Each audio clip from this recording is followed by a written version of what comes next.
Hey friends, if you wish to install print management on your Windows 11 computer, then I have bad news for you. This feature has been ramped down, which means that it does not exist as of now. So here's what you can do about it. Here's what I wish to show you. Right click on the start button and select settings.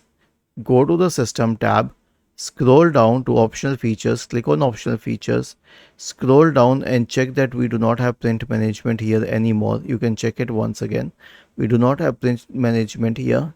And if we click on view features and type the word print, then you won't find it here. So it has been removed, and the best thing that you should do is go to Windows Update and click on check for updates so that you remain updated with the latest features on your system.